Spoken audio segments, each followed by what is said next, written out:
The secret law of feeling and creation. Look at your life. Really look at it. The circumstances, the bank account, the relationships, the endless loop of frustration. You think these things are happening to you. You think you are a victim of circumstance, waiting for a break that never comes. You are wrong. You are the architect, the builder, and the prisoner of your own creation. You have been building with the wrong materials, and it is time to stop. Introduction. The kingdom of God is within you.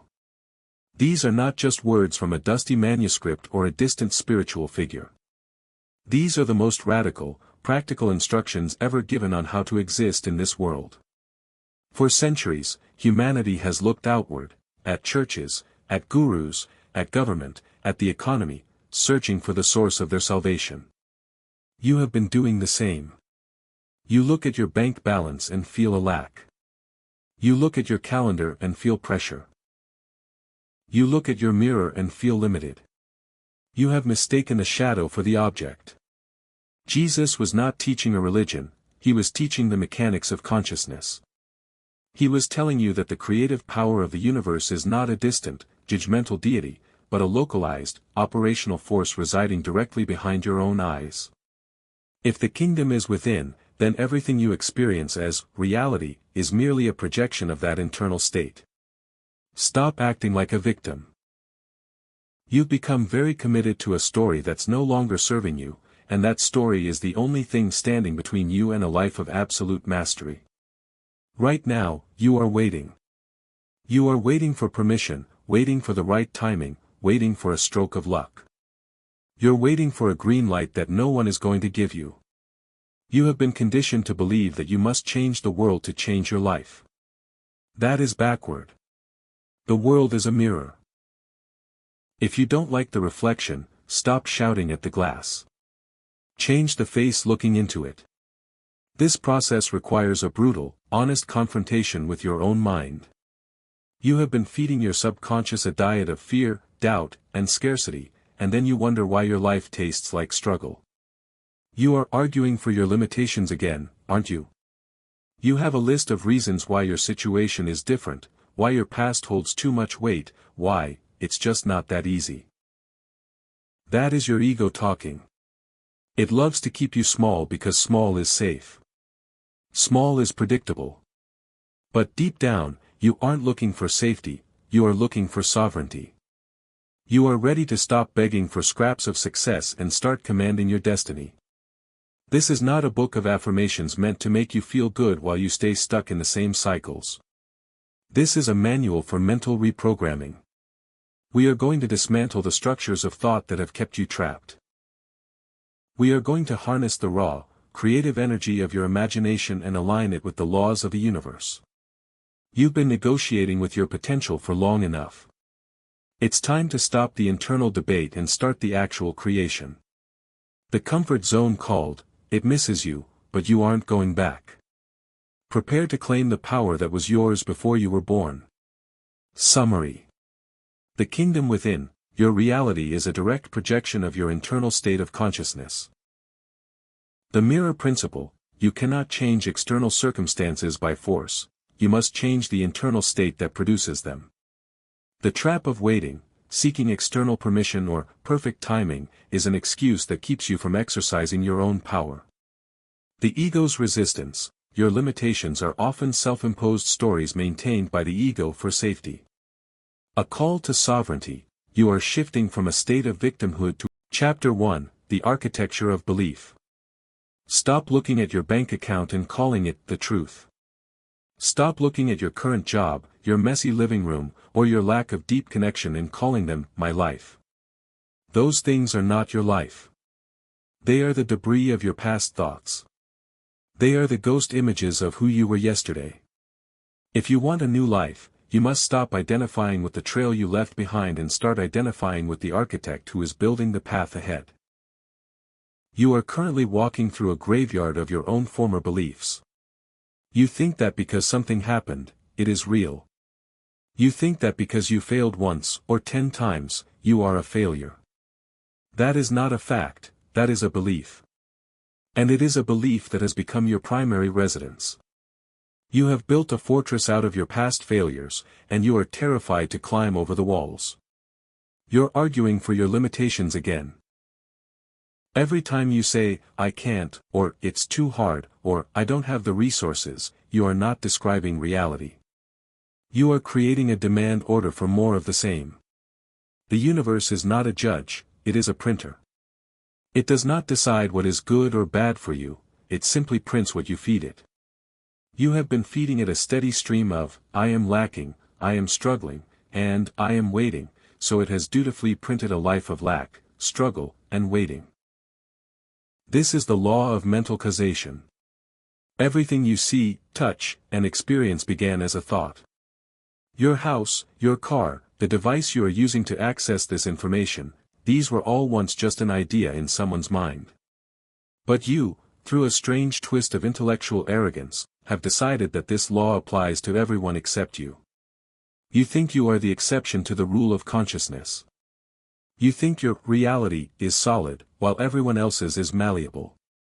Let us be clear. Your world is a reflection of your subconscious programming. If you are not in control of your thoughts, you are not in control of your destiny. You are just a passenger in a vehicle that is being driven by your past conditioning. You are waiting for permission that no one is going to give you.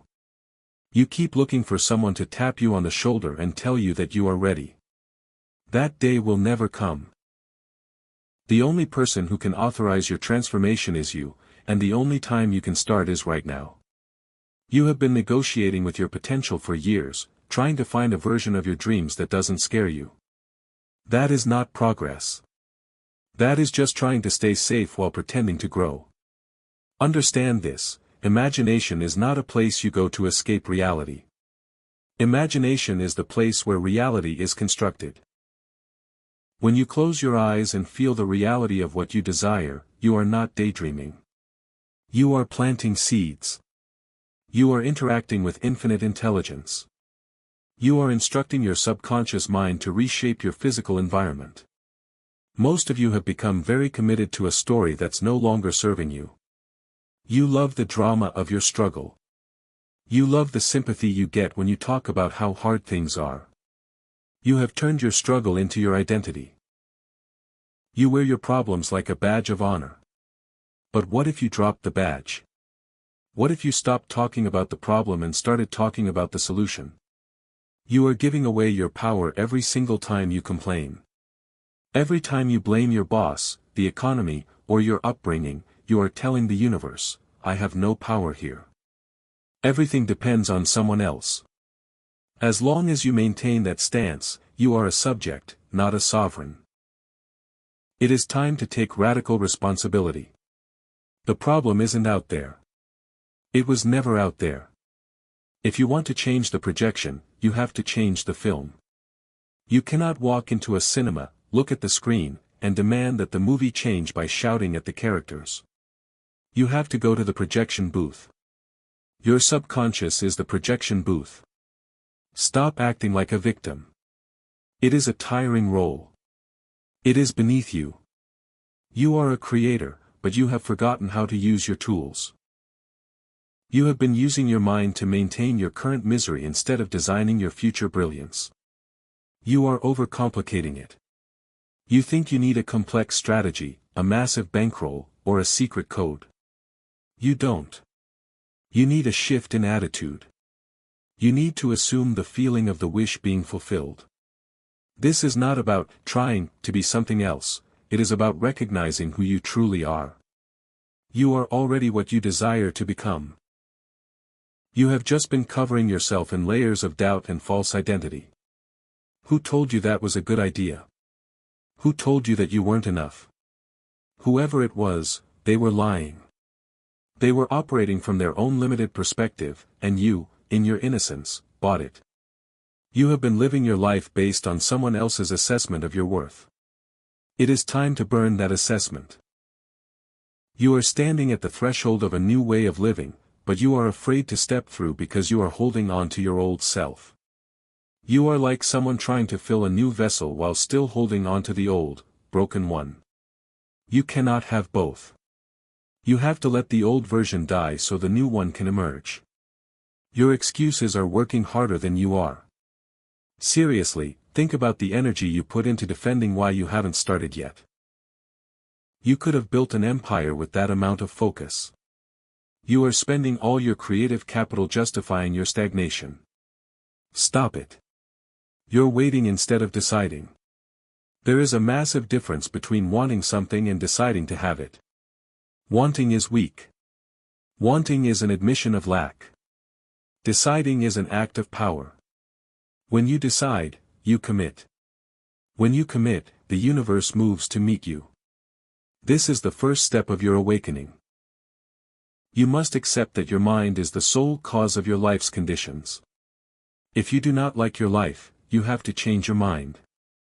It sounds simple, but it is the hardest thing you will ever do because it requires you to admit that you were the one who created your struggle. It requires you to stop pointing fingers at the world and start looking at the mirror. Do you have the courage to do that? Most people don't. Most people prefer the comfort of their misery over the challenge of their evolution. They would rather be right about how hard their life is than be free from the struggle itself.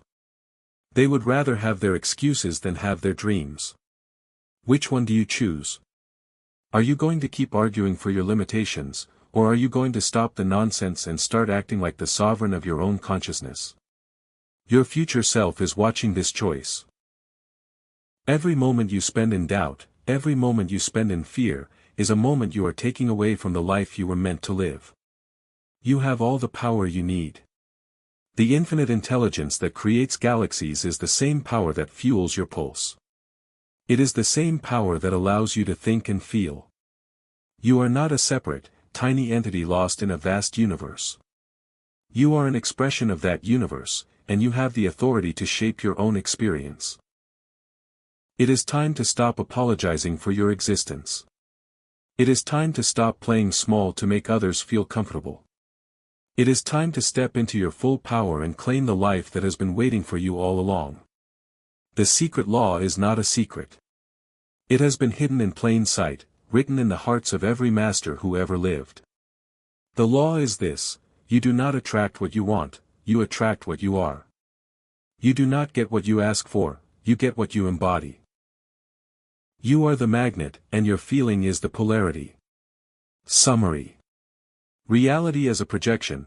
External conditions are merely the physical evidence of your past internal state, they are not the truth of your potential. The printer analogy: your subconscious mind is a neutral printer that manifests whatever thoughts and beliefs you consistently feed it. The power of decision: wanting is passive and reinforces lack, deciding is active and aligns the universe with your intent. Taking responsibility. Blaming external factors is a surrender of power. True sovereignty begins by acknowledging you are the sole cause of your experience. Identity shift: you must stop identifying with your past struggles and start identifying with your desires. Chapter 2, The Projection Booth of the Subconscious. You are constantly projecting, and yet you treat the screen of your life as if it were a solid, unchangeable reality. You walk through your day, reacting to every bump, every disappointment, and every financial tight spot, believing these external events are the masters of your fate. You have become a spectator in your own life, cheering or booing based on a film you haven't realized you are directing. But let us be brutally honest. You are not just the audience. You are the director, the screenwriter, and the one cranking the projector. The comfort zone is called, it misses you. It misses the version of you that was content to stay small, the one that accepted mediocrity as a reasonable compromise for safety. But that version of you is dying, and you are starting to feel the friction. You feel it in the pit of your stomach when you know you are meant for more but keep settling for fine. That discomfort is not a warning. It is a signal of growth. It is the sound of your spirit rattling the cage of your current circumstances. You are overcomplicating it because you are still trying to change the film by attacking the screen. You try to fix your bank account by working harder at a job you despise, or you try to fix your relationships by demanding people act differently. This is like painting over a crack in a wall that is structurally compromised. The crack isn't the problem, the foundation is. Your subconscious foundation is built on scripts written during childhood, reinforced by societal conditioning, and cemented by your own repetition of limiting thoughts. That's a convenient excuse, saying you don't know how to change your foundation. We are not talking about complex engineering, we are talking about the basic physics of mind. Your subconscious does not know the difference between a real event and an imagined one that is emotionally charged. If you can feel it, you can manifest it. The how is not your concern right now. Your concern is the what and the why. When you fix the internal feeling, the external how reveals itself. You're waiting for permission that no one is going to give you. You think there is a secret door, a hidden key, or a mentor who will finally grant you the title of successful or ready. Let me save you the search. That mentor is the one you see in the mirror every morning. You are looking for validation outside because you are terrified of the responsibility of finding it inside. If you find your power within, you can no longer blame your boss for your unhappiness. You can no longer blame the economy for your lack of wealth. You are then solely accountable. That is a heavy weight, isn't it? It is much easier to be a victim, because victims don't have to change anything. Stop acting like a victim. It is exhausting, and it is entirely ineffective. Every time you complain about your situation, you are essentially telling the universe that you prefer the current state of misery over the effort of transformation. You are arguing for your limitations again, painting yourself into a corner with your own words. If procrastination were a profession, you'd be up for a promotion, but here, in the realm of reality creation, your excuses are working harder than you are. You have turned stagnation into an art form. Think about the sheer amount of energy you invest in justifying why you aren't where you want to be. You could have mastered a new skill, launched a venture, or healed a broken heart with that same amount of focus. You are negotiating with your potential, bargaining for a version of your life that requires less of you. That is not how growth works. You are meant to expand, to break through, to evolve. When you refuse to do so, you create internal rot. That's not a fact, that's a belief. Every time you state, "I am broke" or "I am unlucky," you are speaking a belief into existence as if it were a universal law. It is not. It is merely a pattern you have run so often that it feels automatic. You have become very committed to a story that's no longer serving you, and that story is the anchor holding your ship in a polluted harbor. The tide is coming in, and you are busy worrying about the barnacles on your hull. Who told you that was a good idea? Was it a teacher? A parent? A failed business partner? Why are you still carrying their outdated software in your mind? It is time to perform a system update. Your subconscious mind is a biological computer, and it is running programs that are decades out of date. It is time to delete the files that define you as less than, not enough, or waiting for a turn. You have been programmed to believe in lack. Everything in your environment, the media, the news, the struggle of your neighbors, is designed to keep you in a state of scarcity. Scarcity is easy to control, it keeps you focused on survival rather than creation. But you are not a survival organism, you are a creator. You are an expression of infinite intelligence, and that intelligence does not know lack. It only knows expansion. Your future self is watching this choice right now. Imagine the person you are becoming. Think about the peace, the abundance, and the clarity they possess. They are looking back at you, frustrated, wondering why you are still playing these games. They are waiting for you to make the pivot. They are waiting for you to realize that the only thing keeping you from them is your insistence on holding on to who you have been. That's your ego talking. It hates this process because it knows its days are numbered. The ego survives on separation, on the idea that you are a small, fragile creature in a big, scary world. It wants you to feel isolated and powerless because that is how it justifies its existence. Starve the ego of your attention, and it will eventually quiet down. Give it the power, and it will run your life right into the ground. You are moving from external validation to inner authority. This is the hallmark of the mature soul. You are done with the applause of the crowd, the approval of the critics, and the recognition of the institutions. You have realized that these are fleeting ghosts. The only validation that matters is the alignment of your inner state with your outer reality. When you feel successful inside, success becomes the inevitable harvest of your outer life. Be honest with yourself. Are you doing the work, or are you just reading about the work? Are you just collecting information, or are you actually applying the law? Knowledge without application is merely entertainment. You are not here to be entertained, you are here to be transformed. If you don't like what you see in the mirror, change your face. The mirror is a slave to the object. Be the object, be the cause, and the effect will follow. Your life is waiting for you to finally take the lead. Summary. The director's chair. You are the sole architect of your life, even if you've spent years acting like a passive victim of your circumstances.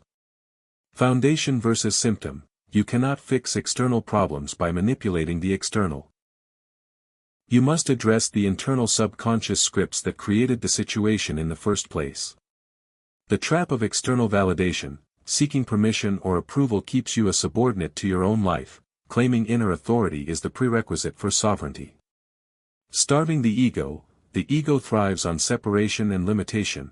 You must starve it of your attention to allow your true, expansive self to emerge. The Law of Reflection. Chapter 3, The Currency of Feeling. You have been told that money, time, and effort are the currencies of success. You have been taught to trade your hours for wages and your energy for stability. That is a rudimentary understanding of how the world functions. In the realm of high-level creation, those are merely tokens. The true currency, the only one that actually dictates the quality of your existence, is feeling. You do not manifest what you want, you manifest what you are. And you are defined by the internal state you occupy most consistently. If you walk around feeling anxious, you are manifesting anxiety. If you feel like a victim, you are manifesting situations that require you to be a victim. You are essentially broadcasting a signal into the vacuum of the universe, and the universe, in its perfect impartiality, returns to you a physical manifestation of that exact frequency. The universe doesn't care about your sob story. It doesn't care about your past trauma or how unfair your boss is. It only responds to the vibration you are currently holding. When you complain, you are simply reinforcing the vibration of lack, ensuring that you will have more reasons to complain tomorrow. It is a closed loop, a self-sustaining cycle of mediocrity. Every time you say, "I can't afford it," you are not describing your bank balance, you are describing your state of mind. You are declaring that you are a person who lives in a state of limitation. If you want to change your bank balance, you must first change your internal experience of wealth. You must learn to feel the sensation of abundance before the physical evidence appears. That's your ego talking. It insists that you must see the money to feel wealthy. That is backwards. Seeing is the effect, feeling is the cause.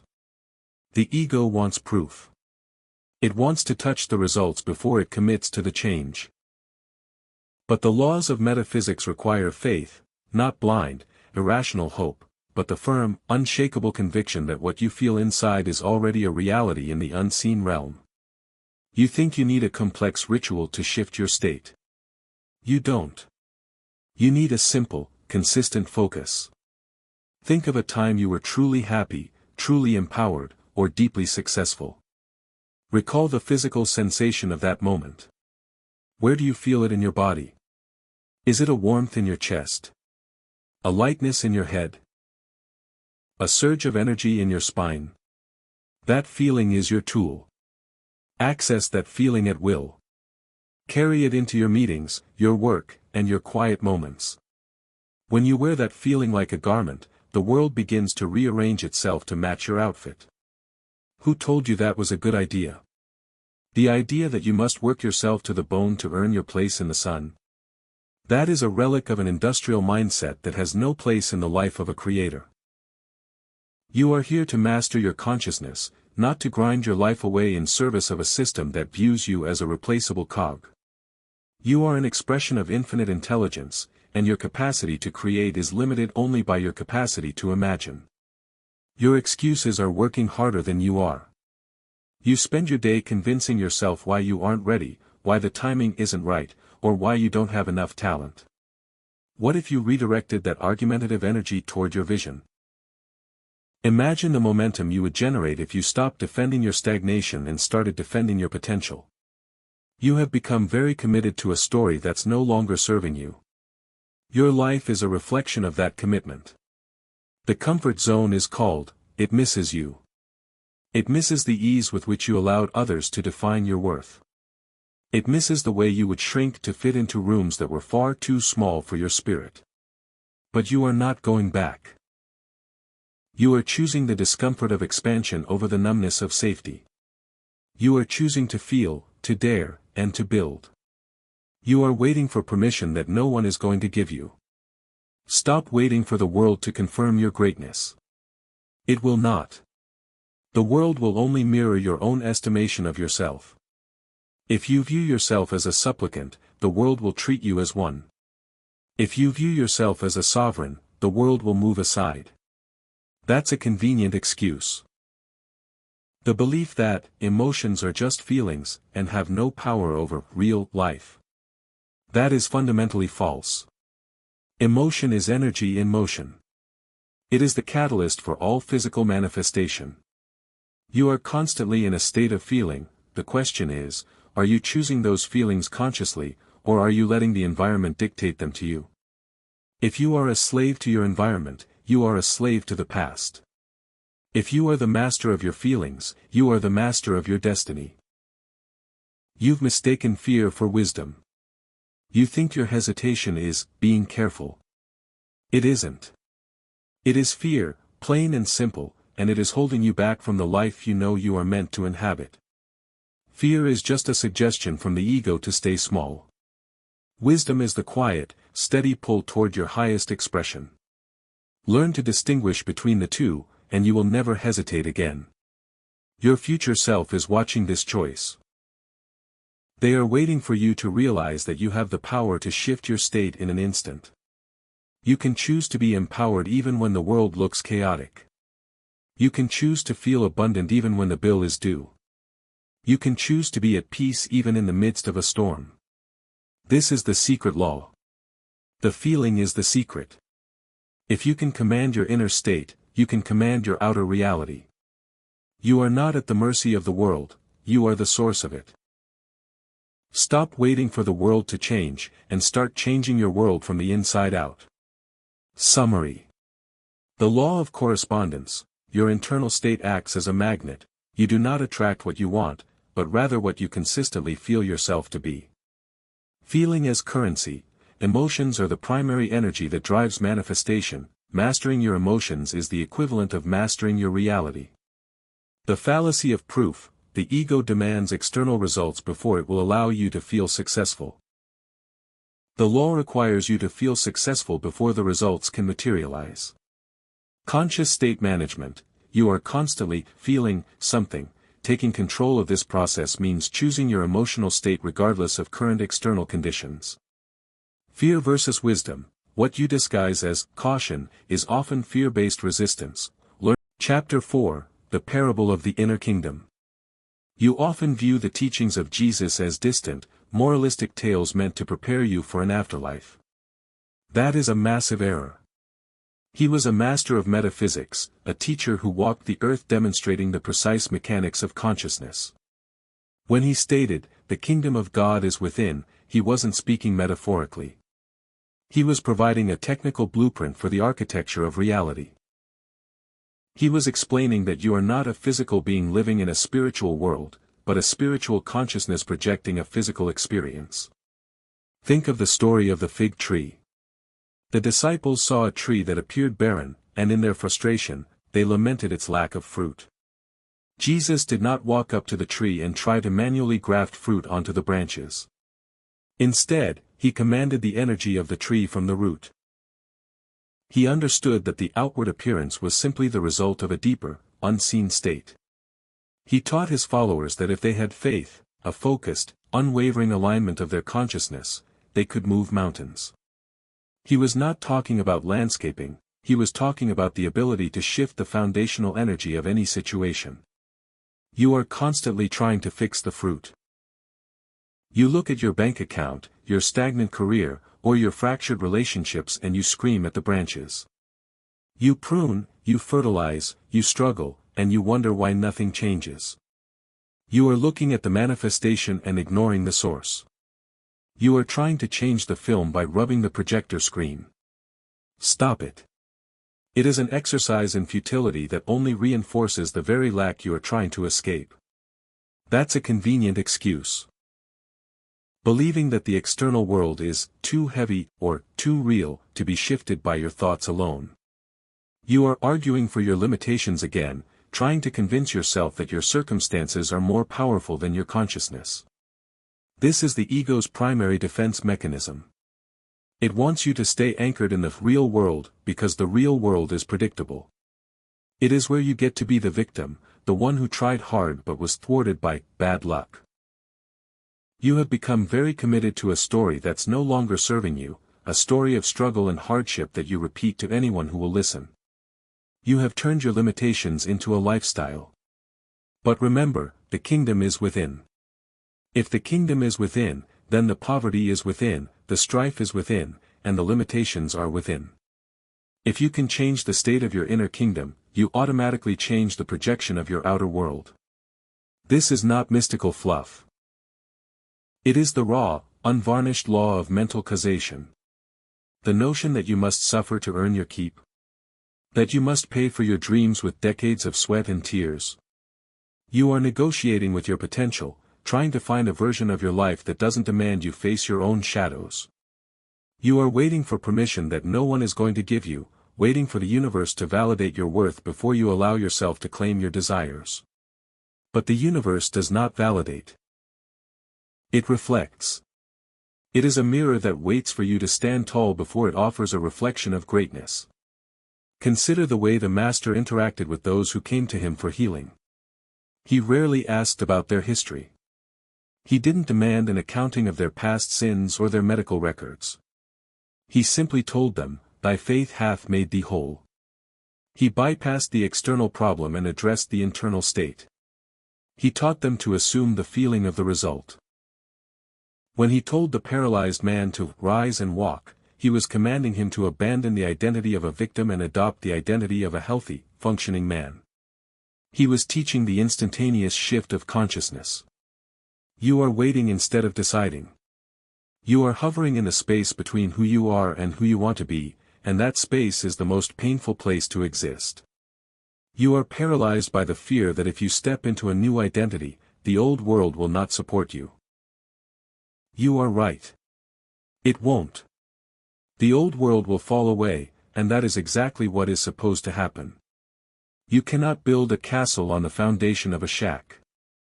The comfort zone called, it misses you, and it is doing everything in its power to lure you back into the familiar misery. It uses the voice of reason, the voice of caution, and the voice of reality. Do not listen. That is not wisdom, that is the fear of change masquerading as prudence. You have mistaken fear for wisdom, and it is costing you your destiny. Your future self is watching this choice, and they are holding their breath. They are waiting for you to stop the back and forth and make the final, irrevocable decision to shift.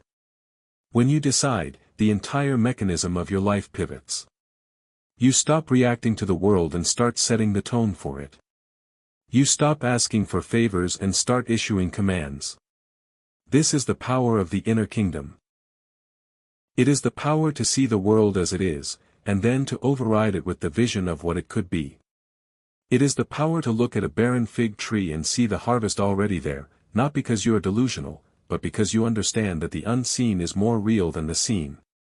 You are the architect of your reality, but you have been asleep at the drafting table. Wake up. You have been given the keys to the kingdom, and you are using them to lock yourself in a prison of your own making. You are overcomplicating it, looking for signs in the sky when the instruction is written in the silence of your own heart. It is time to stop the noise. It is time to stop the excuses. It is time to enter the secret place of your own mind and claim your inheritance. The world is waiting for you to wake up to your power. The only question is, are you ready to stop being the object of your life and start being its source? Summary.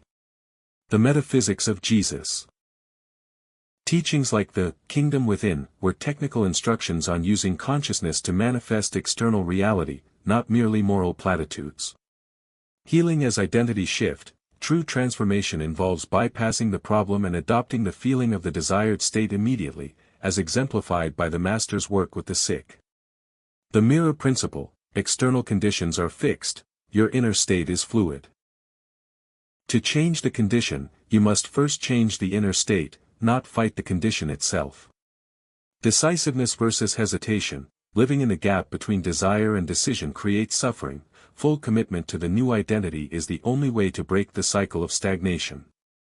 The architecture of reality. Your current reality is the blueprint of your past thoughts. You are now tasked with drafting a new blueprint based on your future self. Chapter 5, The Master Key of Assumption. You are likely waiting for the right time or the right opportunity to shift your life. You believe that success is a matter of luck, timing, or external circumstances aligning perfectly. This is the ultimate trap of the uninitiated. The master key to creation is not found in the external world, it is found in the mechanism of assumption. To assume the feeling of the wish fulfilled is to bypass the linear path of struggle and step directly. You must orient your consciousness to the state of your desire until it feels as natural as sitting in your own chair. If it doesn't feel natural, you are still outside of it, looking at it through the window of your intellect. You are arguing for your limitations again by insisting that you need to see the physical proof before you can adopt the feeling. That is the ego's favorite game. It wants to play the role of the skeptic, demanding evidence so it can keep you tethered to your current reality. But the senses are notoriously unreliable. They only show you the result of your past assumptions. If you want a new result, you must stop consulting your senses and start consulting your imagination. That's a convenient excuse, the belief that you cannot force your feelings to change. You are not forcing anything, you are choosing. You choose your clothes, your words, and your route to work. Why do you treat your emotional state as if it were a fickle weather pattern you have no control over? You are the pilot of your consciousness. If you allow your mood to be dictated by the morning news or a negative interaction, you have surrendered the controls of your craft. The environment is not your master, it is your canvas. When you assume the feeling of the wish being fulfilled, you are painting over the old image with a new one. You do this by deliberately occupying the mental state of someone who already possesses what you desire. If you want wealth, stop thinking about how to get it and start thinking from the perspective of having it. How does a person of abundance move, talk, and make decisions? When you start acting from that frequency, the universe has no choice but to provide the physical evidence to match your inner conviction. You have become very committed to a story that's no longer serving you. You have rehearsed the tale of your struggle so many times that you know every line by heart. But what if you started rehearsing a new script? The as-if principle is not about lying to yourself, it is about accessing the truth of your higher potential. You are already what you desire to become. The only thing separating you from that version of yourself is the persistent, low-vibration assumption that you are currently stuck. You are overcomplicating it. You think you need a massive, life-altering epiphany. You don't. You need a shift in your daily focus. Throughout your day, check in with your internal state. Are you feeling frustrated? Anxious? Limited? That is a signal. In that moment, pause and intentionally shift your internal state to gratitude or accomplishment. Even if it is just for a few seconds, you are training your subconscious to recognize that state as your new home. Who told you that was a good idea? The idea that your past failures define your future limits? That is an intellectual delusion. The past is a dead file. It has no power unless you reach back and pull it into your present. When you focus on what you lack, you are inviting more lack into your reality. When you focus on what you are creating, you are inviting expansion. You are negotiating with your potential by keeping one foot in the past and one in the future. It is time to plant both feet in the reality of your choice. It is terrified that you are finally leaving. It will throw tantrums in the form of fear, self-doubt, and realistic warnings from friends. Ignore the noise. The ego thrives on the status quo, and it will use your deepest insecurities to pull you back to the familiar. Recognize these patterns for what they are, the last gasps of an old identity that is losing its grip on your consciousness. Your future self is watching this choice. They see the version of you that is bold enough to claim what is yours without needing external validation. They see the version of you that has stopped waiting for the world to change and started commanding the atmosphere from within. You owe it to that version of yourself to hold the line. Every time you revert to your old way of thinking, you are delaying your arrival. You're waiting instead of deciding. There is a profound difference between hoping for a change and assuming the change has already taken place. Hope is a form of waiting, and waiting implies that the desired outcome is somewhere in the future, separate from you. Assumption is an act of possession. It brings the future into the now. It bridges the gap between the thought and the thing. That's your ego talking when it tells you this is too easy. It wants you to suffer, to work hard, to prove your worth through struggle. It wants to keep you in the loop of effort because effort is how it maintains its relevance. But the secret law is not about effort, it is about alignment. It is about relaxing into the truth of who you are. Be honest with yourself. How much of your life is lived on autopilot? How much of your day is a mindless repetition of yesterday's patterns? You have the power to break the sequence. You have the power to stop the machine of your own conditioning. Start today. Start now. Take one aspect of your life, your finances, your health, or your work, and hold the assumption of its mastery for the next hour. Watch how the world responds. You will see doors open where there are walls. You will see clarity where there was fog. You are the architect, and it is time to build. Summary. The power of assumption. Success is not about waiting for the right external conditions, it is about intentionally occupying the mental state of your desire until it feels natural. The senses versus imagination. Your senses report on past assumptions. To create a new reality, you must prioritize your imaginative state over your current physical experience. Piloting consciousness, you are the captain of your mood and focus. Surrendering your internal state to external triggers is a rejection of your own power. The as-if principle, by thinking from the perspective of your desired outcome rather than about it, you align your frequency with the manifestation of your goals. Breaking the autopilot. Most life experiences are loops of past conditioning. Deliberate focus and assumption are the tools to disrupt these cycles and pivot into a new life. Chapter 6, The Biology of Belief and Programming. You think your brain is a computer that simply processes data, but it is actually a biological printer running on software installed long before you had a choice in the matter. You are currently operating on programs handed down by parents, teachers, and a society that values survival over sovereignty. Every time you say, "I am not good with money," or "relationships are hard," you are not expressing an opinion. You are running a script. You are inputting commands into your subconscious, and your life is the printed output of that code. Stop acting like a victim of your own mind. You have the power to debug this system. You have been running these legacy files for decades, wondering why your life keeps hitting the same errors. You are overcomplicating it by trying to fix the hardware. You don't need a new brain, you need new code. The subconscious mind is essentially a massive data storage unit that does not know the difference between a real event and a deeply felt, imagined one. This is where your leverage lies. You have become very committed to a story that's no longer serving you, and the more you repeat it, the deeper the neural pathways become. You are literally hardwiring your own limitations into your biology.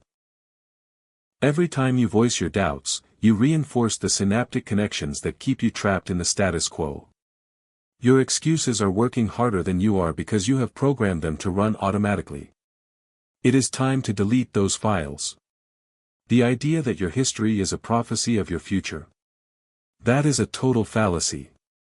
Your past is a collection of data, not a cage. The subconscious is suggestible, and it will accept whatever you feed it with emotional intensity.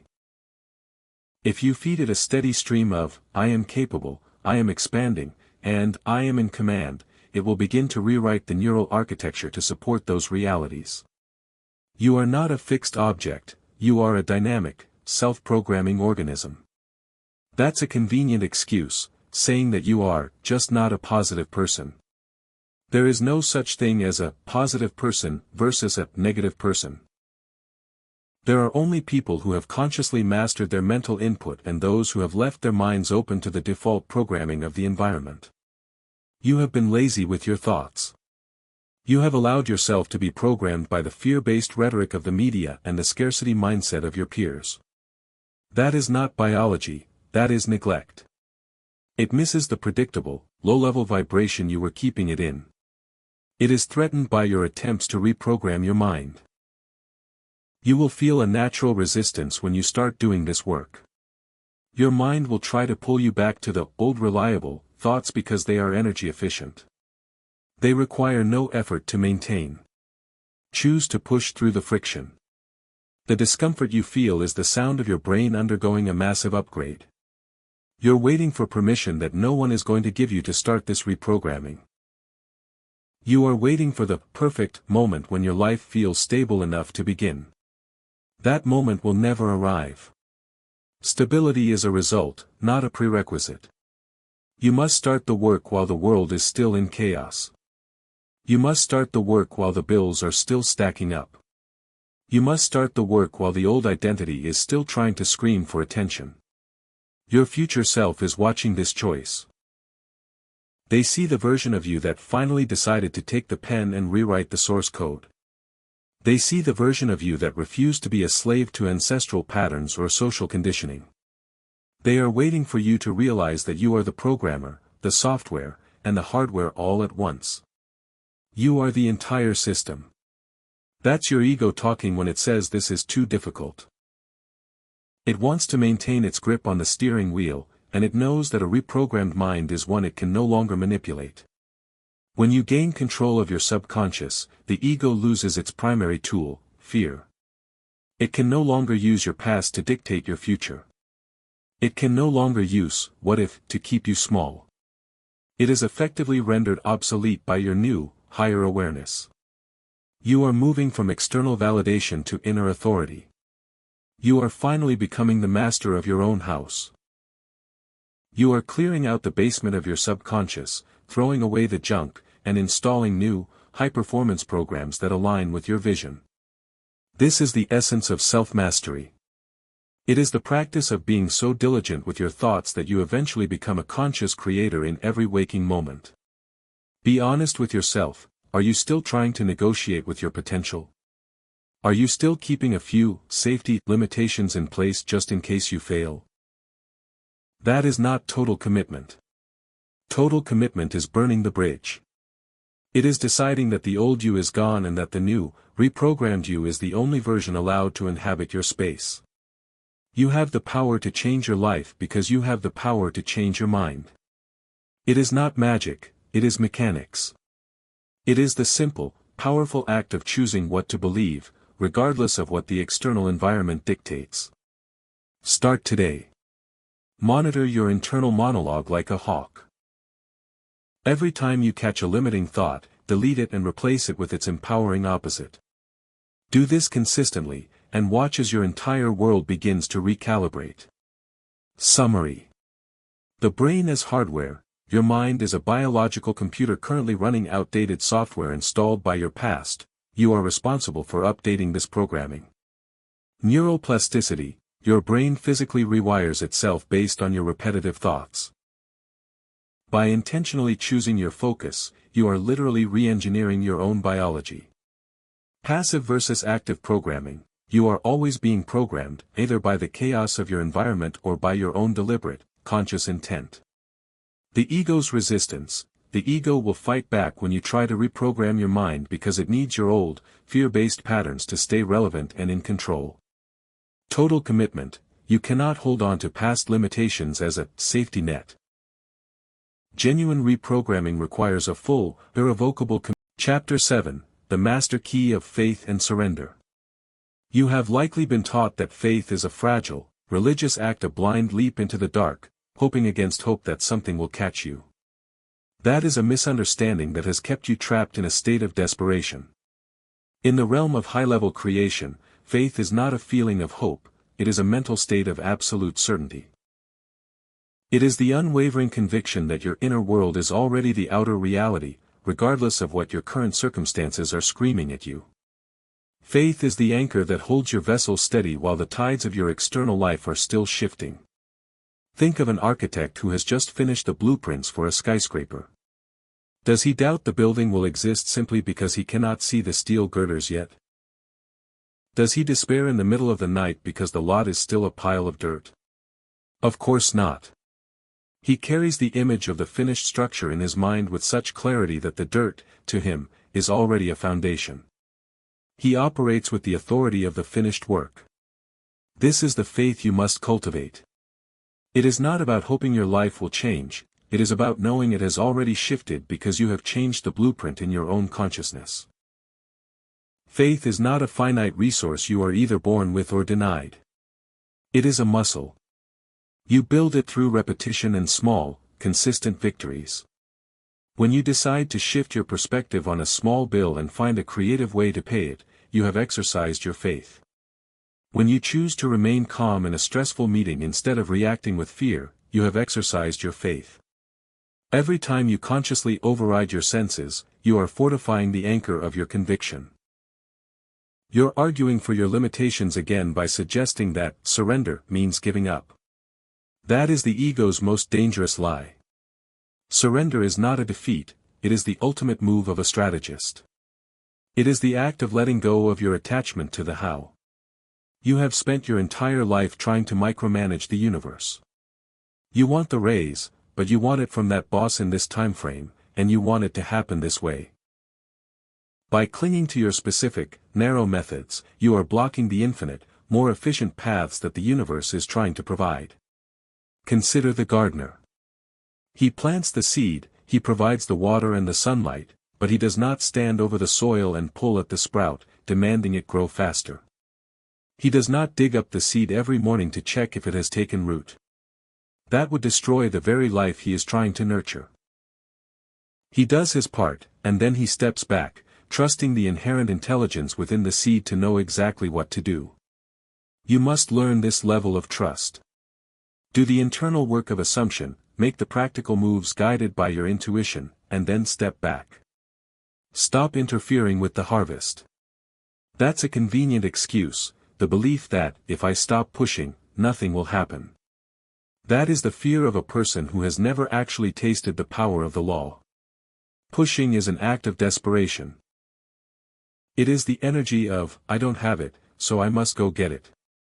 When you move from a place of having, you do not push, you flow. You take action, yes, but your actions are inspired, precise, and effortless. You aren't swimming against the current, you are riding the wave of your own alignment. Who told you that was a good idea? The idea that your struggle is proof of your dedication? That is a relic of an era that rewarded burnout over brilliance. You have become very committed to a story that's no longer serving you, a story where the hero must suffer to deserve the reward. Let that narrative go. You are not required to be a martyr for your success. You are required to be a master of your focus. When you align your internal frequency with your desire, the outer world begins to vibrate in sympathy with you. Doors that were locked for years will swing open. The right people will appear at the exact moment you need them. It wants you to go back to being the one who forces, the one who worries, and the one who complains. It knows that when you truly surrender, it loses all power over you. Your ego cannot survive in the presence of radical faith because faith recognizes no obstacles. It sees only the finished work. You are overcomplicating it by trying to predict the path. You are not the mapmaker of your life, you are the driver. Trust the destination you have set in your consciousness and keep your eyes on the road. You're waiting for permission that no one is going to give you to let go of the control. You are waiting for someone to prove that surrender works before you try it.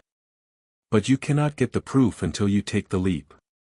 It is a catch-22 that only you can resolve. You have to decide, here and now, that your old way of operating, the constant anxiety, the relentless pushing, the desperate need for external verification, is no longer an option. Your future self is watching this choice. They are the person who successfully navigated the gap between where you are and where you want to be. They are the people who learn to dance with the unknown. They are not impressed by your history of struggle. They are waiting for you to adopt the courage of your convictions. That's your ego talking when it says, "But what if nothing happens?" This is the ultimate test of your mastery. Even if nothing seems to happen in the first hour, or the first day, you must hold the state. The delay between your mental shift and the physical manifestation is not a sign of failure. It is the time required for the energy to solidify. Keep your eyes on the blueprint. Do not look at the dirt. Be honest with yourself, are you ready to be free? To be free is to be detached from the need for external evidence.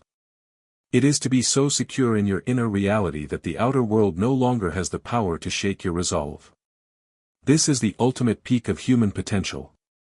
You are not here to survive, you are here to create. Step into your power, hold your vision with unwavering faith, and surrender the outcome to the infinite intelligence that is already working on your behalf. Summary. Faith is certainty. True faith is not a hopeful feeling. It is the absolute, immovable conviction that your desired outcome is already a reality in the mental realm. The architect's perspective, like an architect who knows a building exists before a single brick is laid, you must operate from the state of the finished work. The power of surrender, letting go of the how and when, is a strategic maneuver that allows the universe to bring your desire to you through the most efficient path. The gardener's trust. You must perform the mental and practical work, then step back and allow the natural laws of growth to take over, rather than constantly digging up your manifestations. Detachment from evidence. Mastering your reality requires the courage to remain aligned with your vision even before you see the physical. Chapter 8, The Alchemy of Daily Action.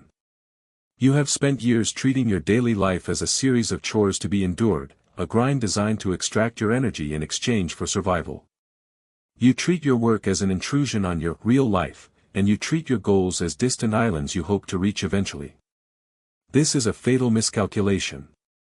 Your daily actions are not the price you pay for your dreams, they are the literal substance of your life. When you perform your tasks with a heavy, resentful heart, you are polluting your own environment with the energy of limitation. You must learn the alchemy of turning mundane activity into a powerful engine for your transformation. Stop acting like a victim of your schedule. You claim that you have no time for your inner work, no time to meditate, no time to visualize, and no time to focus on your vision because your real life is too demanding. This is a lie you tell yourself to avoid the responsibility of being the boss of your own consciousness. You have the same amount of time as everyone else, the difference lies in how you occupy that time. A victim uses their time to survive, a creator uses their time to manifest. You are currently trapped in the former, which is why your results remain static.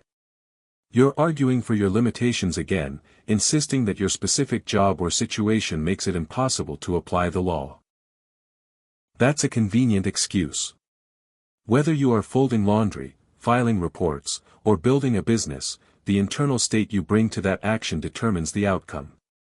If you perform a task while feeling defeated, you are anchoring that feeling into your reality. If you perform that same task with the internal awareness that you are a sovereign creator in the process of expansion, you are imbuing that action with the power of your future. You have become very committed to a story that's no longer serving you, a story where you are the weary laborer waiting for the weekend. This mentality guarantees that you will always be waiting. You are negotiating with your potential by segmenting your life into work and freedom. In the eyes of infinite intelligence, there is no such thing. There is only the energy you are projecting in this moment. If you can't find the spark of your greatness in the mundane tasks of your morning, you will never find it in the grand milestones of your future. Who told you that was a good idea? The notion that you must separate your spiritual development from your daily responsibilities? That is a form of spiritual bypassing. You are here to integrate your awareness into the fabric of your physical life. Every email you send, every conversation you have, and every decision you make is an opportunity to practice your new identity. When you start approaching your daily duties as a training ground for your mastery, you stop being a slave to your environment and become its architect. It loves it when you are distracted, when you are complaining about your workload, and when you are feeling overwhelmed. That state of chaos keeps you small. It keeps you from ever looking up long enough to notice that you hold the keys to the entire structure. You are overcomplicating it by thinking that you need to retreat to a mountaintop to find your power. You need to find it right where you are, in the middle of the noise, in the middle of the pressure, and in the middle of your responsibilities. You're waiting for permission that no one is going to give you to start treating your life as a masterpiece.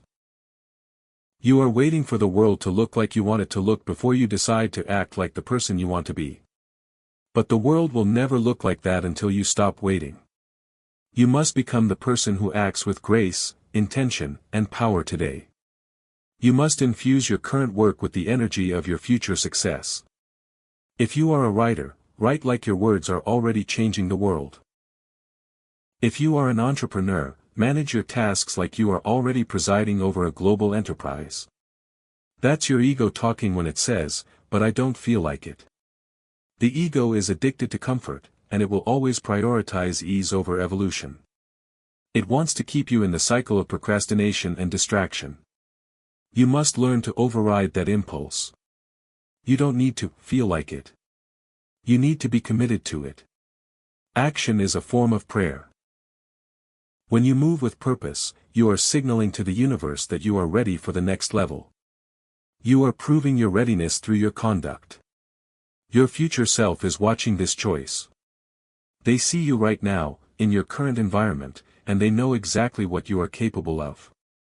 They are not waiting for you to have a massive breakthrough, they are waiting for you to handle your present situation with the integrity of a master. Every moment you spend acting with intention is a brick in the foundation of the life you desire. Every moment you spend in a state of reaction is a brick you are removing. Be honest with yourself, are you playing for keeps, or are you just testing the waters? You cannot dabble in transformation. You are either in, or you are out. If you are in, then every single aspect of your daily life becomes a sacred act of creation. You stop wasting your energy on trivial complaints and start investing it in the construction of your future. You stop letting the external world dictate your internal state and start setting the atmosphere yourself. You have all the ingredients for your breakthrough right in front of you. Your current life is not a roadblock, it is the raw material. You have the people, the tasks, and the challenges you need to refine your consciousness and prove your alignment. Stop looking at your life as an obstacle to your goals and start seeing it as the mechanism through which your goals are being born. Take a deep breath, get back to your work, and do it with the awareness of the giant that you truly are. You are not just doing a job, you are defining the nature of your reality through your focus. Summary. The alchemy of mundane action, daily tasks are not distractions from your goals.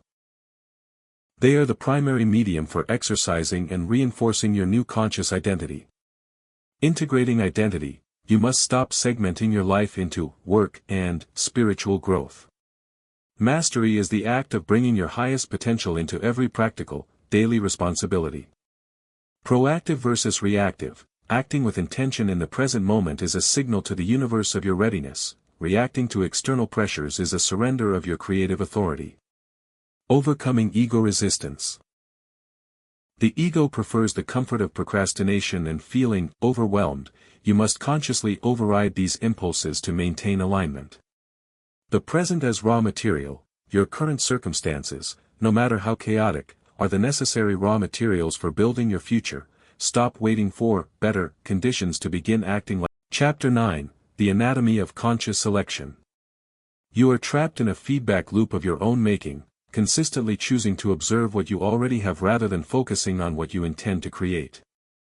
You wake up, scan your environment, acknowledge the same bills, the same responsibilities, and the same lack of progress, and then you update your subconscious with these observations. By doing this, you are effectively locking your future into the exact dimensions of your past. This is not a life, it is a repetitive playback. To break this cycle, you must learn the practice of conscious selection, the intentional choosing of thoughts that align with your vision, regardless of what the external world presents to your senses. You have convinced yourself that your environment is the primary authority in your life. You look at a messy room and feel overwhelmed, so you allow that feeling of overwhelm to dictate your day. This is a choice, even if it feels automatic. You are selecting that feeling by choosing to focus on the mess rather than the potential. Every moment of your day is a sequence of choices where you either select thoughts of limitation or thoughts of expansion. If you are not actively selecting, you are passively accepting whatever the world throws at you. You're arguing for your limitations again, telling yourself that you can't help how you feel when things go wrong. That is the most common and most damaging lie you tell. You can always help how you feel because you can always help what you look at. If you are looking at a problem, you will feel the energy of that problem. If you shift your gaze to the desired solution, your entire physiological response changes. You are not a helpless observer, you are a conscious director. You have the power to edit the incoming data of your life in real time. You have become very committed to a story that's no longer serving you, a story where you are at the mercy of the outside world. But consider the metaphor of a radio. The airwaves are filled with thousands of signals, symphonies, news, static, and talk. Your receiver is currently tuned to the station of struggle and lack. You believe that this is the only station available, but that is simply because you haven't bothered to turn the dial. You can tune into any frequency you desire. The symphony of success is playing right now, you are just choosing to listen to the static. The notion that you must process every negative event in your life with deep emotional involvement. You think you are being realistic or responsible by dwelling on your challenges. In reality, you are just feeding the monster. Every moment you spend analyzing your struggle is a moment you are not creating your solution. You are wasting your creative capital on the debris of your past. It is time to stop the intellectual overprocessing and start the practice of selective focus. Your ego loves it when you are distracted by the petty dramas of your daily routine. It knows that when you start selectively choosing your thoughts, you become dangerous to the status quo. You become a person who can remain calm in a crisis, a person who can see opportunity where others see ruin. That is a threat to the world's desire to keep you predictable and manageable. Stay the course. The friction you feel is simply the resistance of your old identity fighting for its life as you embrace a new way of being. You're waiting for permission that no one is going to give you to start filtering your reality. You are waiting for someone to tell you it is okay to ignore your problems so you can focus on your possibilities. I am telling you now, it is not just okay, it is mandatory. You cannot afford to let your mind be a dumping ground for the world's fear and scarcity. You must be a gatekeeper. If a thought does not align with the vision of your highest self, it does not get to stay. That's your talking when it says, but I need to be aware of what's happening. Yes, be aware, but do not be consumed. There is a vast difference between acknowledging a fact and identifying with it. You can observe a lack of funds in your account without becoming the state of poverty. You can observe a conflict without becoming in a state of strife. You are the observer, not the observation. Maintain that distinction, and you will stay in the driver's seat of your consciousness. Your future self is watching this choice. They know how small the barrier is between you and them. It is simply a matter of where you place your attention. They are waiting for you to stop scattering your energy on things that don't matter and start concentrating it on the vision that does. When you hold your focus steady, when you refuse to let your mind wander into the swamps of doubt, you move with incredible speed. You collapse the timeline between your current state and your desired reality. You're waiting instead of deciding. There is a massive power in the act of conscious selection. It is the power to say no to the chaos and yes to the vision, hundreds of times a day. It is the practice of mental hygiene. You wouldn't let just anyone walk into your house and dump garbage on your floor, yet you let every random, fearful, and limiting thought walk right into your mind and take up residence. Close the door. Be selective about what you allow to occupy your internal space. Be honest with yourself, are you ready to guard your gate? It takes discipline. It takes a level of vigilance that most people are unwilling to cultivate. But you are not most people. You are a seeker of hidden knowledge, a practitioner of the law. You have reached the point where you understand that your focus is your most valuable asset. Spend it wisely. Invest it in the things that serve your expansion. Do not waste it on the things that maintain your decay. As you go through your day, practice this, notice when your mind drifts to a problem, and then consciously, physically, and mentally pivot. Say to yourself, this is not where I am going, and turn your attention back to the vision of your fulfilled desire. Do this until it becomes your default setting. You are reprogramming your entire existence through the simple, repetitive act of selecting what you observe. You are the architect, and this is the construction. Summary. The feedback loop, obsessively observing your current lack reinforces that lack. To change your life, you must shift your focus from what is, to what you intend to create. Selective perception, you have the power to edit the incoming data of your life. You are not a helpless victim but a conscious gatekeeper of your own mind. The frequency metaphor, reality is like a radio broadcast. You are currently tuned into struggle simply because you haven't turned the dial to your desired frequency. Observation versus identification. You can acknowledge external facts without identifying with them. Maintaining this distinction allows you to remain the master of your internal state. The power of pivot. Every time you catch yourself focusing on a limitation, you must consciously pivot to your vision. This discipline is the foundation of mental reprogramming. Chapter 10. The Master Key of Radical Responsibility. You have spent a lifetime pointing fingers. You've blamed the economy for your lack of capital, your upbringing for your emotional limitations, and your social circle for your lack of ambition. You have built a sophisticated defense system where the reason for your stagnation is always located out there. This is the ultimate betrayal of your own power. To enter the state of mastery, you must drop the blame entirely. You must adopt the uncomfortable, transformative truth that everything in your current reality, the good, the bad, and the ugly, is a reflection of your own internal output. Stop acting like a victim. It is a pathetic role that keeps you in a cage of your own making. Every time you point to an external source as the cause of your distress, you are handing over your creative power. You are telling the universe that you are a passive observer rather than the source. The universe listens. It honors your request to be a victim by providing you with more circumstances that make you feel powerless. This is not punishment, it is the law of mirror-like reflection in action. You're arguing for your limitations again, trying to justify why your specific situation is the exception to the rule. But you don't understand my boss, or you don't know the trauma I've been through. That is a convenient excuse. It is the ego's way of keeping you trapped in a loop of self-pity. Trauma is a fact of your history, but it is not a requirement for your future. When you claim radical responsibility, you aren't saying you caused your past, you are saying that you are the only one capable of deciding what that past means for your future. You have become very committed to a story that's no longer serving you, a narrative where you are the protagonist in a tragedy. But a tragedy requires a villain. Stop looking for one. When you stop blaming others, you stop needing them to change. You stop waiting for your spouse to be kinder, your boss to be fairer, or the economy to be more prosperous. You become free. You realize that your sovereignty does not depend on anyone else's performance.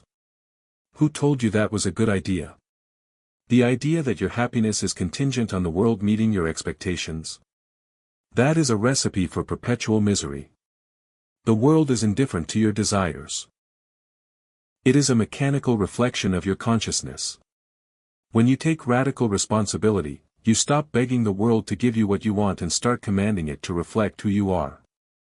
This is the shift from a supplicant to a sovereign. It loves it when you are in the blame game cycle because that cycle is safe. It's familiar. It's a place where you can vent, bond with other complainers, and feel temporarily relieved of the pressure to change. But that relief is a poison. It keeps you stationary. You are overcomplicating it by looking for solutions in the political arena, the corporate structure, or the social landscape. The solution is in your mirror.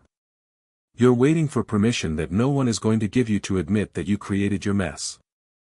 That admission is the most liberating thing you will ever experience. It is the moment you stop being a cog in someone else's machine and start being the operator of your own. You have the power to change your life because you are the one who has been building it all along, even if you were doing so unconsciously. Now that you are awake, you can start building with intention. That's your ego talking when it says, if I take responsibility for the bad, I'll be overwhelmed by guilt. That is not the purpose of radical responsibility. This is not about guilt or self-flagellation. Guilt is just another low vibration state that keeps you stuck. This is about empowerment. When you realize that you are the cause of your current reality, you realize that you are also the cause of your future reality. It is the most empowering realization you will ever have. It means the situation is never hopeless, because you have the authority to change the input. They see you standing at the threshold, deciding whether to step into total ownership of your life or to retreat into the comfort of blame. They are waiting for you to embrace the weight of your own power. Every time you own your results, the wins and the losses, you become stronger. You stop being a leaf blowing in the wind and start being the one who directs the currents. You're waiting instead of deciding. Radical responsibility is a decision, not an event. It is a moment-to-moment commitment to owning your thoughts, your emotions, and your reactions. When something goes wrong, you don't ask, who did this to me? You ask, what state of mind did I occupy to attract this? And, what do I need to shift right now to create a better outcome? Be honest with yourself, are you ready to stop hiding behind your excuses? Are you ready to admit that your life is your own work of art, even if the current draft needs a lot of editing? When you step into this level of ownership, you stop being a victim and start being the architect. The world begins to respect you in a way it never did before, because you no longer ask for its approval. You carry the authority of one who knows they are the source. Summary. The trap of blame, pointing fingers at external causes, is a surrender of your creative power. You cannot change a reality you refuse to own. Sovereignty versus supplication. A victim seeks external change to feel better, a sovereign changes their internal state, forcing the external world to follow. Guilt as a distraction. Radical responsibility is not about self-blame or guilt. It is about recognizing your capacity to shift the cause of your experience at any time. The law of mirror-like reflection. Your reality is an impartial mirror. If you keep feeding it a story of victimhood, it will provide endless evidence of your powerlessness. The pivot to ownership. True liberation begins the moment you stop asking, why? Chapter 11, The Resonance of Higher Awareness. You have been living in a state of narrowband consciousness, perceiving the world through the limited filter of your 5 physical senses. You mistake this thin slice of data for the entirety of existence. You look at a wall and call it solid, you look at an opportunity and call it impossible because your bank account dictates otherwise. This is the perspective of the survival-driven ego, a viewpoint designed for biological preservation, not for the expansion of your potential. To step into higher awareness, you must realize that you are an energetic frequency, and your life is not a fixed destination but a dynamic resonance with the infinite intelligence that permeates all things. Stop acting like a victim of physical laws. You think that because you are governed by the laws of gravity or economics, you are powerless. You are confusing the rules of the game with the power of the player. When you shift your resonance to a higher state, the state of gratitude, of certainty, of abundance, you begin to transcend the lower-level obstacles that once seemed insurmountable. The vibration of lack cannot exist in the frequency of gratitude. The frequency of fear cannot occupy the same space as the resonance of supreme conviction. You are the tuner, and you are currently tuned to the frequency of struggle. You're arguing for your limitations again, telling yourself that you have to earn your way to higher states of being. You believe you must reach a certain level of success before you are allowed to feel secure. That is the ultimate inversion of the law. You do not reach the state by succeeding, you succeed by reaching the state. You must learn to calibrate your internal dial to the vibration of your fulfilled desire before the physical manifestation even appears. When you resonate with the reality of your success, the physical world will eventually be forced to synchronize with that frequency. You have become very committed to a story that's no longer serving you, a story that insists your current reality is the ultimate truth. You hold on to this story with a desperate grip because it provides a familiar, albeit painful, sense of identity. But what if you were to loosen that grip? What if you were to acknowledge that your life is simply a collection of vibrating thoughts? When you change the thought, you change the frequency. When you change the frequency, you change the resonance. And when you change the resonance, you change the reality you draw toward you. Who told you that was a good idea? The idea that your spiritual growth is separate from your practical, everyday life? That is a fragmented, archaic way of thinking. You are here to bring the vibration of your highest self into the density of the physical plane. When you walk into a room, you should be carrying a frequency so clear, so steady, and so empowered that the entire atmosphere shifts. You aren't meant to be influenced by the energy of the world, you are meant to be the influence. You are a lighthouse, not a leaf being blown about by the storm. It wants you to go back to being a passive receiver of signals. It wants you to continue feeling the weight of the collective anxiety, the global fear, and the scarcity consciousness that permeates our modern world. Do not participate. When you see others in a panic, do not mirror their state. Remain in your resonance of clarity. You are not being insensitive, you are being protective of the frequency that creates your reality. You are maintaining the standard of your own consciousness. You're waiting for permission that no one is going to give you to step into this higher alignment. You think you need a secret initiatory ritual, a profound mystical experience, or a degree in metaphysics. You don't. You need the quiet discipline of choosing your internal frequency. It is the practice of noticing when you are dipping into a lower vibration and choosing, with intent, to climb back out. It is the act of staying centered when the outer world demands your reaction. That's your ego talking when it says, "But the world is really chaotic." Of course it is. It has always been chaotic. You are not here to fix the world, you are here to transcend your reaction to it. The chaos is a test of your resonance. It is the resistance against which your inner power develops strength. If you could only be peaceful when things were going your way, you wouldn't have any power at all. Your power is proven by your ability to hold your frequency steady while the storm is raging around you. Your future self is watching this choice. They see the version of you that has learned to glide above the drama, the person who has realized that their internal alignment is the most important asset they possess. They are waiting for you to stop identifying with the turbulence of the current moment and start identifying with the stillness of the infinite. They know that once you reach that resonance, nothing in the outer world can touch the foundation of your success. You're waiting instead of deciding.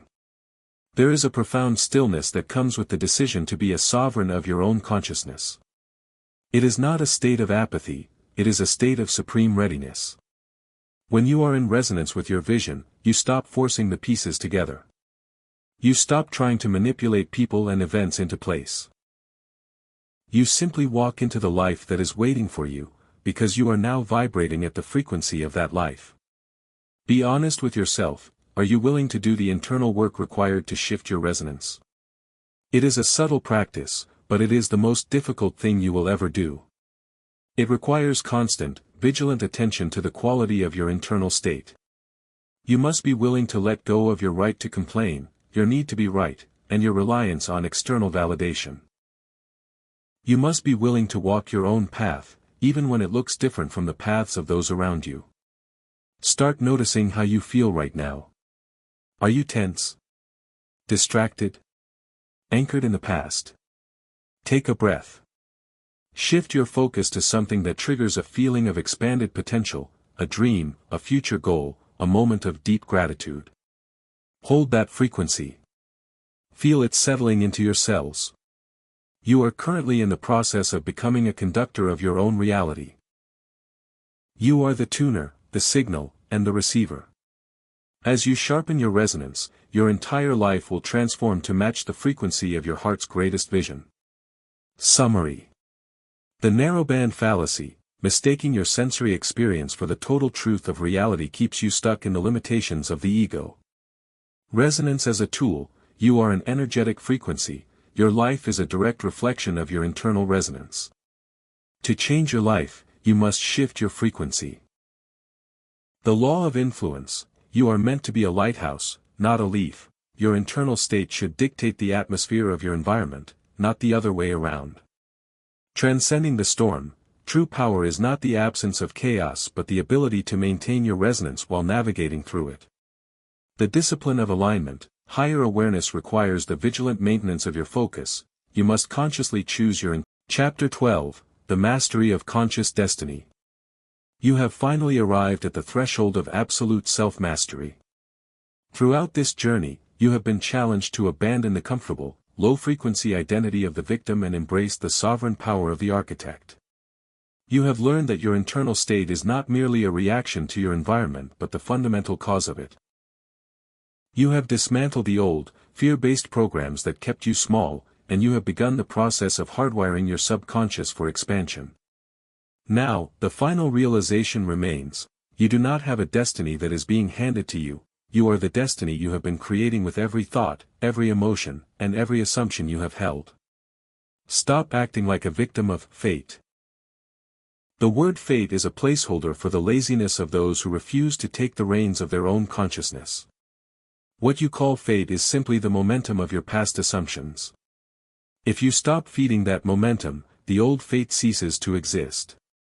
You are now a conscious participant in the grand design of your life.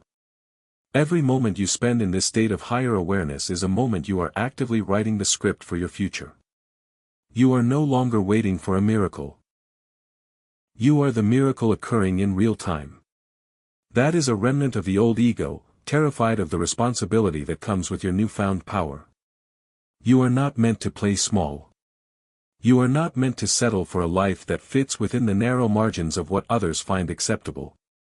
Your potential is an expression of infinite intelligence, and that intelligence does not have a limit setting. When you accept that you are the architect of your own destiny, you stop asking if you are capable and start asking how grand you wish to build. You have become very committed to a story that's no longer serving you, but you now have the tools to incinerate that script and start anew. Do not look back at the years you spent in the dark. They were not wasted, they were the necessary period of contrast that taught you the value of the light. Every struggle, every heartbreak, and every moment of profound doubt was a lesson in the mechanics of consciousness. You needed to experience the limit to understand the expansiveness of your power. You have graduated. The idea that your life must follow a linear path of struggle leading to a distant, uncertain success. That is the narrative of the unawakened. The life of the master is a continuous flow of expansion. It is not about reaching a specific goalpost and then stopping to rest. It is about the constant refinement of your inner world to match the ever-expanding vision of your outer life. You are a creator, and your work is never finished. That is not a burden, it is the ultimate freedom. It doesn't even recognize you anymore. You have moved beyond the range of its frequency. You are now operating in a realm of possibility that the ego cannot even perceive. You have become a person who can hold a vision in the face of contrary evidence, a person who can remain centered while the world drifts into chaos. This is not just a change in your circumstances, it is a fundamental transformation of your being. You have reached the peak of the mountain, only to realize that the mountain was never external, it was the limitation of your own mind. You're waiting for permission that no one is going to give you to step into your throne. You are waiting for the world to declare you successful. But you have finally realized that the world is blind to the truth of your power until you demonstrate it through your unwavering belief. You are the one who grants the permit. You are the one who signs the decree. Your future self is not someone you will meet in 10 years, your future self is the energy you are vibrating in this exact second. That's your ego talking when it says, "What if I lose this?" You cannot lose what you are. This is not a set of tools you borrowed, it is the nature of your existence. You are conscious, and you are currently remembering your ability to command reality. Even if you fall back into old habits, you have the memory of this mastery. You now know where the door is. You know how to return to the center. You are forever changed by this knowledge. Your destiny is not a fixed script written in the stars, it is a living, breathing frequency that you are maintaining. You are the master of your selection, the captain of your resonance, and the architect of your subconscious. You have taken the raw, chaotic energy of the universe and focused it through the lens of your imagination. You have proven that you are not at the mercy of the machine, you are the one who programs the machine. Be honest with yourself, are you ready to live this way? To be conscious is to be perpetually awake. It is to be the sentinel at the gate of your own mind. It is a path of profound beauty and immense challenge. But it is the only path that leads to the true expression of your greatness. Do not settle for anything less. You are the embodiment of infinite intelligence, and your life is the art you are crafting. As you close this chapter and step back into the world, do so with the awareness of a creator. Do not look at the world as something that happens to you, but as something that answers to you. Walk with the gait of a sovereign. Speak with the authority of one who knows the law. Your life is not a trial run, it is a masterpiece. Every thought you entertain is a brushstroke. Make them deliberate. Make them bold. Make them reflect the truth of your eternal, expansive power. You are the secret law, and the creation is your life. Summary. The end of victimhood, destiny is not something that happens to you, it is a manifestation of your consistent internal frequency and assumptions. The infinite creator. You are not limited by linear progress, your existence is a constant flow of expansion that you command through your imaginative state. The sovereign identity, stepping into your power means realizing that the mountain of limitation was only ever in your mind, you have already reached the peak of self-awareness. The responsibility of creation, because you are the source of your reality, you are the only one who can grant yourself the authority to lead your life. Wait for no external validation. The masterpiece mindset, life is a perpetual work.